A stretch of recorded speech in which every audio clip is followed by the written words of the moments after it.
Stroke পরবর্তী প্যারালাইসিসে অনেক মানুষেরই আক্ষেপ যে আগে নিজে ইন্ডিপেন্ডেন্টলি হাঁটতে পারতাম, কিন্তু এখন তো দুই পাশ থেকে দুইজন না ধরলে আর হাঁটতে পারছি না। অনেক মানুষ আমাদের কাছে এসে বলেন, আমার এখন হাঁটা চলায় সমস্যা হচ্ছে, নিজে নিজে উঠে দাঁড়াতে পারছি না, নামাজ পড়া তো দূরের কথা, টয়লেটে যাওয়াও অসম্ভব হয়ে গেছে।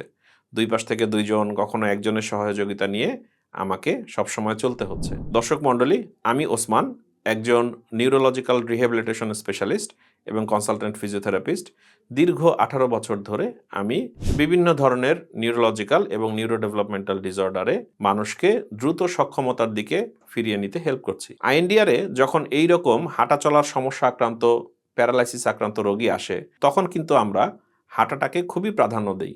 প্রথমে আমরা দেখি যে ওনার গেইট প্যাটার্নটা কেমন। গেইট প্যাটার্ন বলতে বোঝায় যে আমরা যখন হাঁটি তখন আমাদের পায়ের যে সঞ্চালন, সেই সঞ্চালনটা কি পর্যায়ে আছে। অনেক সময় একেবারেই কোনো একটা সাইডে মুভমেন্ট থাকে না, কখনো কখনো মুভমেন্ট থাকে, কিন্তু দেখা যায় যে এটা অনিয়ন্ত্রিত অথবা অস্বাভাবিক।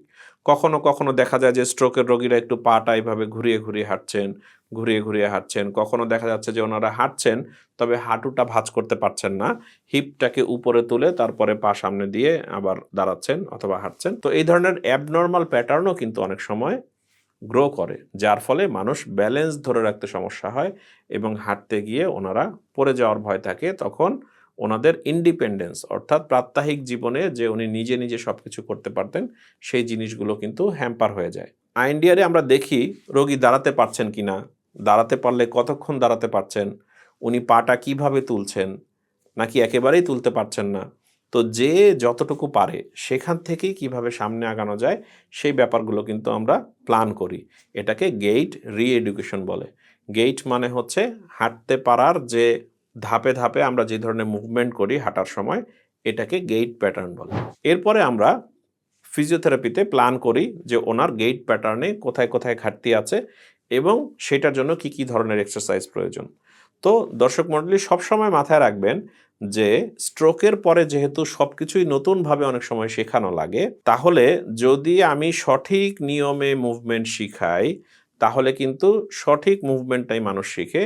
কিন্তু যদি অ্যাবনর্মাল প্যাটার্নে মুভমেন্টটা শিখে যায় মানুষ, তখন দেখা যায় যে সেটাই তার জন্য পার্মানেন্ট হয়ে যায়। আমরা তো সবসময় বলি যে practice makes a man perfect, কিন্তু স্ট্রোকের পরে সবসময় মাথায় রাখবেন practice makes a man permanent. অর্থাৎ আপনি যদি সঠিক মুভমেন্ট সঠিকভাবে তাকে শেখানো হয়, সেটাই পার্মানেন্ট হয়।